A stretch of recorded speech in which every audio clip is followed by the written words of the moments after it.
Well guys, it's been a disappointing season, with UW losing to Oregon and Utah at home back-to-back, eliminating them from any playoff game / Pac-12 championship game.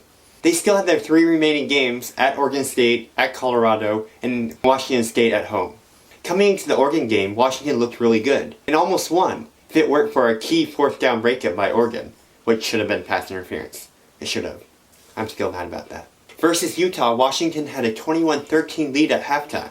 But Washington kind of seemed to unravel in the second half. Washington will go down to Corvallis to take on the Oregon State Beavers tonight. I have a list of a few things where Washington can improve to win their final 3 games of the season and get into a bowl game. Number 1, they need to improve their tackling on defense, especially their front 7 where, only one of the starters on their defense this season played last year, which was a big deal versus Utah, where their linebackers couldn't tackle anyone, which is expected after losing linebacker Ben Burke-Kirby to the NFL.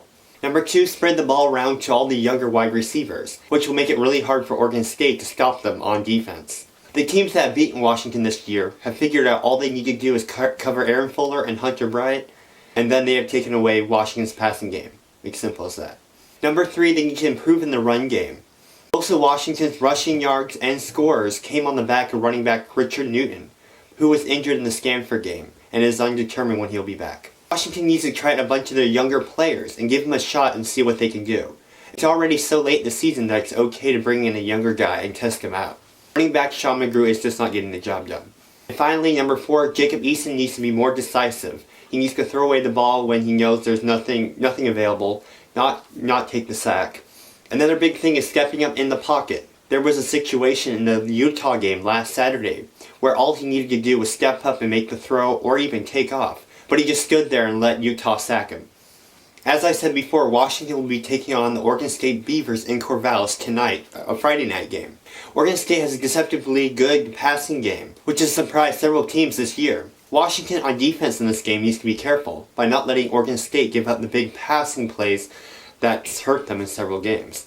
As I mentioned earlier, another big thing is tackling. There's been several situations in games that they just made the tackle right away. It would have limited the damage and given Washington a chance to get back in and win it. Jacob Eason needs to be on point and make the right decisions when to throw away the ball and when to step up in the pocket and make a big pass. Chris Peterson needs to allow more younger players into the game to see what they can do, to open up UW's offense and not make it one-dimensional, and make it harder on Oregon State to decide which to attack, the run game, which receivers to cover. The games where Washington brought in the younger receivers, those guys had a big game and it made it hard on the opposing defenses. So there's a brief update / preview on Washington. So I hope to be getting out a movie on the game breakdown of this game sometime Monday or Tuesday this next week.